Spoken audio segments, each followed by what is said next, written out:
Bonjour, bienvenue sur la chaîne de l'Untold Gobelin Loup. Aujourd'hui, on est sur notre vidéo de règles du fascicule numéro 42. Avec Mollog, bien évidemment, pour commencer, la charte d'unité de Mollog et de ses compagnons. Alors, oui, ses compagnons, parce que le Mollog la montagne, en fait, est accompagné de 3 petits compagnons, on le sait.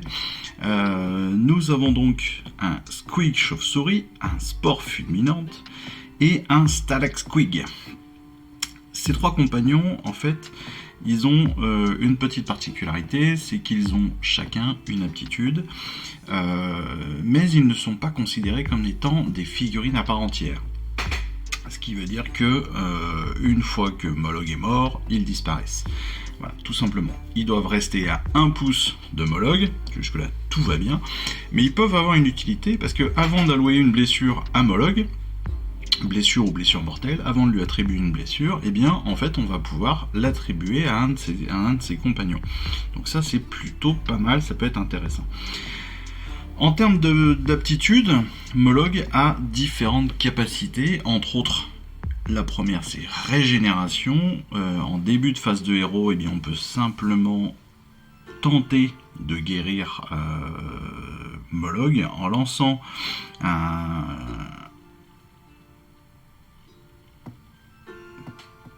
D'ailleurs, on n'a rien du tout, on va simplement pouvoir le guérir, il n'y a même pas de condition. On va lancer un dé, et en fait sur un D3, on va lui faire guérir d'autant de blessures qu'il a pu être, qu'on a pu obtenir. Voilà, c'est plutôt intéressant.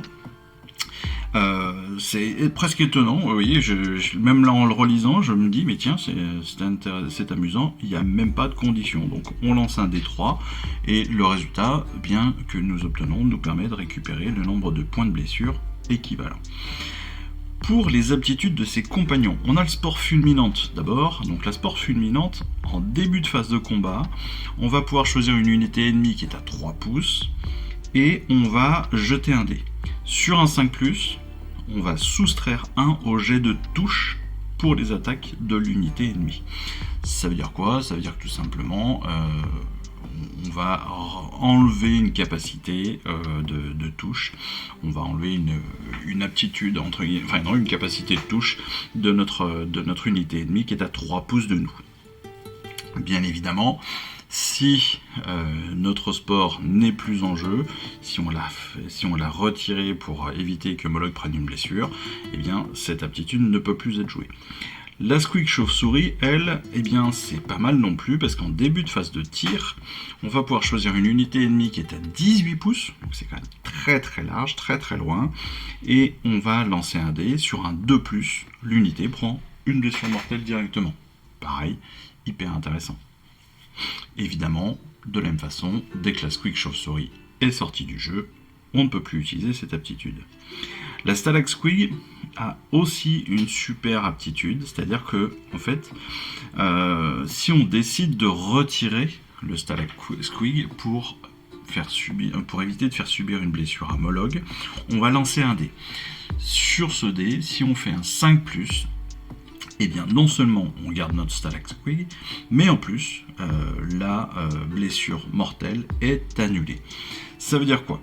Ça veut dire que la blessure mortelle, on sait que si on enlève un de nos compagnons, la blessure est annulée dès le départ. En fait, c'est le compagnon qui prend la blessure. Mais là, en plus, si on fait un 5+, non seulement la blessure est annulée, mais en plus, le Stalax-Squig reste en jeu.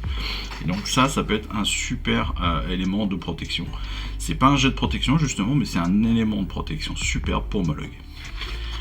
Si on revient dessus très rapidement, on a évidemment les petits tutoriels pour comprendre toutes ces aptitudes. Les compagnons, on a bien compris qu'il fallait être à 1 pouce de Mollog.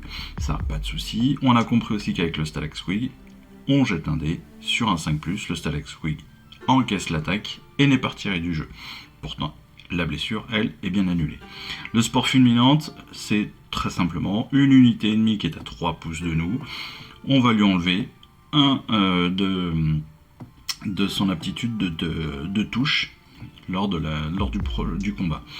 Pour la chauve-souris, on a une unité qui est jusqu'à 18 pouces de nous. On va lancer un dé sur un 2+, hop, blessure mortelle. Une blessure mortelle directement. Voilà la charte d'unité de Moloch. On passe aux tactiques, avec des tactiques cette semaine pour la destruction, avec d'abord des tactiques pour la tactique en fait pour l'empaleuse. Alors l'empaleuse, on le sait, c'est une unité qui est évidemment spécialisée dans le combat à distance. Ça paraît logique. Quand on a une grosse arbalète comme cela, le but du jeu, c'est évidemment de tirer de loin. On a donc des points positifs et des points négatifs, comme d'habitude. Le point positif, ce sont les dégâts. Les dégâts qui peuvent être infligés, qui sont intéressants parce que les caractéristiques de touche peuvent être hyper importantes et hyper élevées. Et en plus, suivant si on fait un mouvement ou pas, on aura plus ou moins de capacité à toucher, plus ou moins de précision et plus ou moins de facilité à toucher. Donc ça aussi c'est intéressant. Justement, c'est un autre point positif, c'est la précision. Elle a une excellente caractéristique de toucher, et donc les traits d'empaleuse sont très précis si l'arme reste immobile. En effet, des tirs de précision, ça touche sur un 2+. Par contre, a contrario, évidemment, en mêlée, quand on est en mêlée, forcément, c'est pas une unité qui va être très bien gérée, parce qu'elle n'est pas faite pour être en mêlée, tout bêtement. Elle n'est pas faite pour repousser des attaquants, elle est vraiment là pour être loin du front, très clairement, pour être la plus éloignée possible, pour se protéger elle-même du reste de la bataille. Voilà. On passe à la deuxième tactique. Alors on n'est pas très loin de la même chose, ce sont les embrocheurs. Les embrocheurs, donc c'est des tireurs d'élite évidemment qui manipulent des arbalètes embrocheuses, qui tirent donc avec rapidité, précision, blablabla. Des points positifs là aussi, avec des dégâts élevés, beaucoup de dégâts, même des blessures mortelles vu qu'ils ont des armes grottées de venin, et ils représentent donc un grave danger même pour les ennemis qui sont assez bien protégés. C'est une unité aussi qui est assez flexible, parce que mine de rien ils peuvent se déplacer, tirer, effectuer plusieurs attaques, opter pour un tir unique aussi, plus précis avec plus de portée, un peu comme l'empaleuse. Voilà, ces deux options-là, donc le mouvement tir ou alors on reste en place et puis on tire plus précisément, c'est deux possibilités de flexibilité qui sont hyper intéressantes dans le combat. Même si, bien évidemment, au même titre que l'empaleuse, ils sont un peu fragiles, forcément. Ils ont une faible caractéristique de blessure. Il y a peu d'unités aussi, peu de figurines dans l'unité, ils sont que 3. Et donc, forcément, ils peuvent très facilement être éliminés si on se rapproche trop d'eux. Voilà. Et donc c'est vrai que de ce point de vue là, ces deux unités sont assez proches mais très très utiles, non pas forcément en corps à corps bien évidemment, mais en tir, ça on l'a bien compris, et d'autant plus en tir sans mouvement. Dernière partie de notre vidéo de la semaine, c'est le plan de bataille. Le plan de bataille numéro 2 de notre plan de bataille, reconnaissance, avec cette semaine la bataille qui s'appelle Truc Brillant. Donc les égorgeurs Hobgroth marchaient en tête de la troupe sur une plaine de Chamon, Les herbes rouillées se désagrégeaient sous leurs pieds et l'air était chargé du goût métallique de l'ozone. En bordure de formation, Mordok trébucha sur une pierre qui scintillait dans les broussailles. Il jeta un coup d'œil à l'objet, balança sa jambe en arrière et lui donna un solide coup de pied. Il hurla de douleur devant la pierre immobile. Le rouge lui monta aux joues, tandis que le reste de son unité éclatait de rire. Mordok se pencha lentement pour examiner la pierre scintillante, puis la ramassa d'une main crasseuse. Une chaleur se propagea dans son corps, de l'extrémité des doigts jusqu'en haut du bras. Il se sentit raillardi, plus fort, plus rapide. Avec un regain de confiance, il se tourna vers le plus bruyant des railleurs et le frappa au visage. Le Hobgroth tout court, surpris, fut projeté en arrière par la force effroyable du coup. Mordok regarda son poing avec étonnement. Soudain, des bruits de pas résonnèrent au loin, les forces de l'ordre approchaient. Donc, dans cette opposition, on a évidemment ordre et destruction, comme d'habitude. Pour l'ordre, de nouveau dans ce pack de bataille, on va avoir une liste d'armées obligatoire, entre guillemets, et puis des options. Donc, Les forces de l'ordre ont trouvé des signes encourageants en Chamon, des ruines duardines gisent près de la porte de royaume, ainsi que les vestiges d'une route qui semble avoir été utilisée récemment. En la suivant, les troupes aperçoivent l'armée de la destruction et décident d'attaquer. En cas de triomphe, l'ordre sécurisera la zone pour élargir ses recherches. En cas de défaite, il devra œuvrer clandestinement dans une zone envahie par la destruction. La liste d'armées, donc, c'est la chevalerie Arcanum, l'esprit de Durtu, les 10 Vindictors, en fait les 2 unités de 5 Vindictors, et les 6 Griffdog. Et en option, vous avez le choix. Option 1, soit Gardus, soit le Seigneur Aquilor. Et en option 2, soit le Judicator, soit le Char Foudroyeur. Donc je rappelle qu'on a les 5 premières unités obligatoirement dans l'armée, et puis après on fait un choix dans chacune des options. Pour la destruction, les forces de la destruction ont découvert une plaine jonchée de géodes mystérieuses. Alors qu'elles explorent la région, un bruit de pas cuirassés se rapproche de plus en plus. L'host sinistre doit se défendre. S'il gagne, il affaiblira l'ordre et contrecarrera sa mission de reconnaissance. S'il échoue, ses ennemis poursuivront leur quête de ressources et d'alliés. Pour la destruction, cette fois-ci, on a Moloch, évidemment, le Louvboss, 10 égorgeurs, en fait, les 2 unités de 10 égorgeurs, le Slogoth des marais. Et là aussi, 2 options. Soit, en option 1, soit 10 éventreurs, soit 20 archers lune-clan. Et en option 2, soit 3 embrocheurs, soit l'empaleuse. Donc là encore, une liste d'armées obligatoire et un choix à faire dans chacune des options. Pour le plan de bataille, cette fois-ci on va utiliser les 3 tapis de bataille, avec un territoire de l'ordre sur toute la longueur du terrain et un territoire de la destruction sur tout le terrain opposé. Les forces de la destruction ont découvert donc une plaine parsemée d'étranges trucs brillants. Les forces de l'ordre reconnaissent la zone et repérant l'ennemi décident d'attaquer. Pour les armées, on l'a vu, voilà, on sait comment ça va se passer. Le champ de bataille, donc on va disposer donc des 3 tapis de bataille, on va aussi disposer de 3 objectifs sur les emplacements qui sont prévus à cet effet, c'est-à-dire en plein milieu de chacun des plans des tapis de bataille.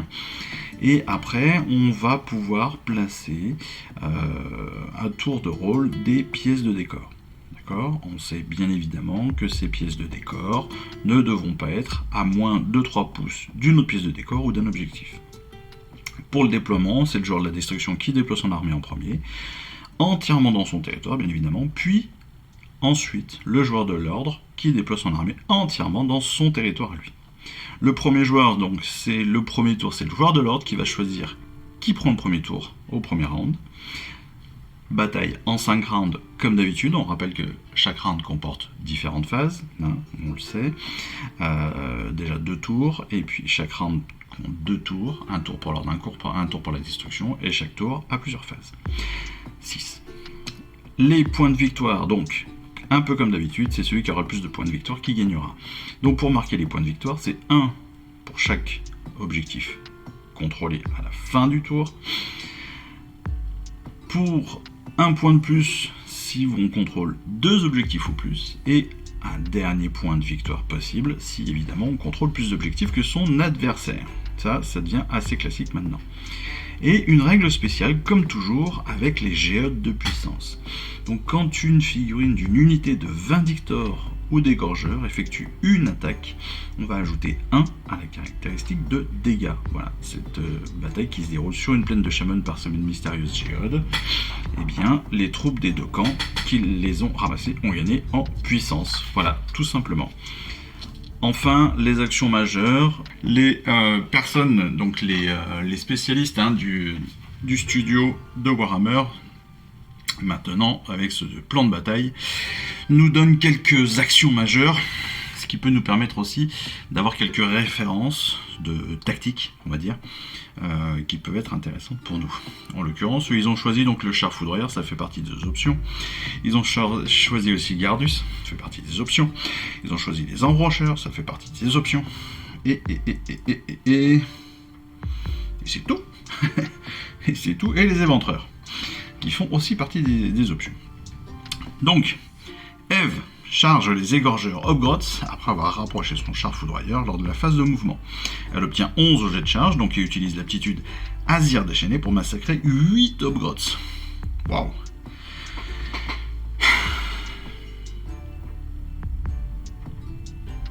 Donc n'oubliez pas les aptitudes. Donc simplifier. Hop. Je récupère mon classeur avec toutes les règles de base et avec surtout toutes les aptitudes, hein, parce que là-dessus on a tout bien sûr dans nos chartes d'unité. Et donc pour vous rappeler ce que c'est que Azir déchaîné, on prend le char foudroyeur. L'Azir déchaîné, c'est après que cette unité ait effectué un mouvement de charge. Vous pouvez choisir une unité ennemie qui est à 1 pouce. Donc évidemment, quand vous avez fait votre mouvement de charge, vous vous retrouvez à 1 pouce de l'unité ennemie. Et vous jetez un nombre de dés égal au jet de charge non modifié pour le mouvement de charge concerné. Là, en l'occurrence, elle a fait 11. Donc, elle lance 11 dés. Et sur chaque 4+, l'unité ennemie choisie subit une blessure mortelle. Sachant que ce sont des égorgeurs, ils ont 1 point de blessure. Eh bien, là, on peut considérer qu'elle a fait 8 4+, sur son jet de 11 dés. C'est plutôt énorme, mais au final, eh bien, elle a explosé toute l'unité Hobgrots, quasiment, en un tour. Et ce, avant même... C'est ça, c'est avant même de régler le... Avant même de régler la mêlée. C'est extraordinaire, c'est juste en fin de mouvement, elle s'est permise donc d'exploser quasiment toute l'unité. Ensuite, toujours dans le tour de l'ordre numéro 1, on a encore Eve qui utilise ses Vindictors pour charger la deuxième unité d'égorgeurs Hobgrots. Elle les positionne pour que les autres troupes soient obligées de manœuvrer autour d'elle, sous peine d'être impliquées dans le combat. Donc, comment est-ce qu'elle a fait? Eh bien, quand on regarde l'image, on a donc une charge des Vindictors qui viennent donc autour des égorgeurs. Et en fait, les éventreurs ne peuvent pas bouger de façon linéaire vers les égorgeurs parce que justement il y a un Vindictor qui a été placé. En fait, les Vindictors ont été placés en arc de cercle autour des égorgeurs, ce qui fait que s'ils bougent de façon linéaire autour des Vindictors, ils seront obligés d'aller en corps à corps. Donc c'est une manœuvre qui va permettre à Eve de se protéger, en tout cas, ou d'obliger les éventreurs à venir attaquer les Vindictors pour pouvoir protéger les égorgeurs, pour pouvoir contourner les égorgeurs. Intéressant. Tour de la destruction numéro 2. Donc là, on a Gardus Dame d'Acier contre les embrocheurs. Yann utilise des embrocheurs pour tirer sur Gardus Dame d'Acier, le général de l'ordre. Il lui inflige donc 8 dégâts et le tue en un seul tour, privant ainsi l'armée d'Eve de son chef.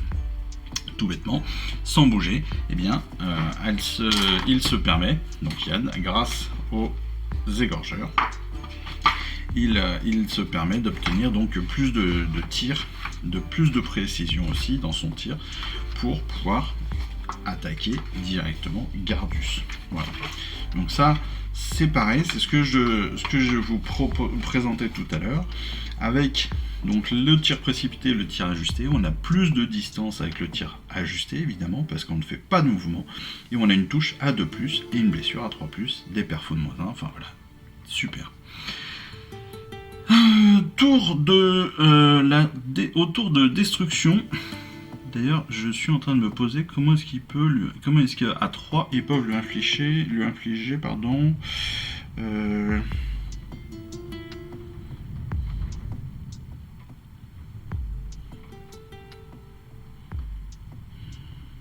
Ah donc non, c'est après un tir précipité, donc c'est après un mouvement qu'ils ont pu lui tirer dessus. Et en effet, donc il y a possibilité de faire 8 dégâts, parce qu'avec 3 figurines, on peut même aller jusqu'à 12 dégâts, c'est ça, 2 x 4, donc jusqu'à 12 dégâts en même temps. Donc là, ils en ont fait 8 sur 12, ce qui est pas mal quand même en termes de statistiques. Pour la dernière action majeure, ce sont les éventreurs de Yann qui chargent le char foudroyeur. Yann donc veut engluer le char en mêlée pour l'empêcher de réutiliser son aptitude meurtrière Azir déchaîné. Voilà, une des techniques, une des tactiques que l'on peut utiliser contre ce type d'unité, c'est en effet de lui envoyer un maximum de figurines en corps à corps. Pourquoi ? Parce que elle est peut-être un petit peu moins intéressante en corps à corps, encore que, parce qu'avec les griffes destriers, on a quand même une puissance de frappe qui est très très forte en corps à corps, mais malgré tout, on a aussi quand même pas mal de possibilités d'aller le taper rapidement, même si, on le sait, le char foudroyeur a quand même une capacité de défense qui est assez intéressante. On n'est pas sur une petite figurine, hein. Clairement, là on est sur du top. Hein. J'essaie de retrouver très rapidement la caractéristique exacte. Je l'avais il y a 2 secondes, je l'ai perdu bien sûr, voilà. Elle a quand même 12 blessures possibles, mais ceci étant, les éventreurs ont une capacité de frappe qui est quand même assez intéressante avec 2 attaques chacun. Et en plus avec des armes croûtées de venin. Donc même à 10, 2 attaques chacun, ça peut porter jusqu'à 20 attaques d'un coup. Avec les armes croûtées de venin, potentiellement 20 blessures mortelles, ce qui n'arrive jamais, faut être bien clair. Statistiquement, c'est quasiment infaisable. Mais voilà, c'est une super action possible. Et donc, un moyen surtout d'engluer le char foudroyeur dans une attaque de mêlée, ce qui l'empêche derrière d'utiliser évidemment son aptitude d'Azir déchaîné. Voilà les différentes actions majeures. Voici donc les règles et la bataille de la semaine. J'espère que cette petite vidéo vous aura plu. Moi j'étais très content de la faire, d'autant plus que ça faisait un petit moment, je trouve que je n'avais pas fait de vidéo. Je vous informe aussi, j'ai déjà commencé à vous en informer, mais il va y avoir évidemment des changements sur la chaîne, vous le savez. Des changements en termes de vidéos, de nombre de vidéos, etc. qui vont être faites et tournées par manque de temps et de possibilités. Donc vous l'aurez compris, je limite évidemment, je diminue les vidéos de peinture, de séances de peinture. Je laisserai évidemment les vidéos techniques de peinture pour qu'on puisse continuer à avoir ces informations là. Pour les batailles, je vais rester sur le format d'aujourd'hui, c'est-à-dire que bien expliquer comment est-ce qu'on va les faire, expliquer les règles comme il faut, expliquer les actions majeures, expliquer les tactiques, mais les batailles, les rapports de bataille se feront bien évidemment moins présents, mais j'essaierai donc de garder de toute façon les vidéos de présentation des fascicules, ça ce sera la base et ça restera tout le temps, et puis les vidéos d'assemblage on verra si ça reste dans le temps. Voilà, en tout cas merci de votre soutien, merci de votre suivi encore une fois, et puis il me reste plus qu'à vous souhaiter une excellente fin de journée, une excellente fin de semaine, et puis vous dire surtout à très très vite. Allez, je vous embrasse, ciao, bye bye. Je vous remercie d'avoir suivi cette vidéo. Si ça vous a plu, eh bien abonnez-vous, lâchez un petit like et un commentaire et suivez-moi sur Instagram où je poste régulièrement des photos de mes dernières réalisations et dernières peintures. Et puis comme il est maintenant de tradition sur la chaîne, je vous souhaite une excellente fin de journée et surtout, lisez bien, collectionnez bien, assemblez bien, peignez bien et jouez bien. Allez, je vous embrasse et puis je vous dis à très vite. Allez, ciao, bye bye.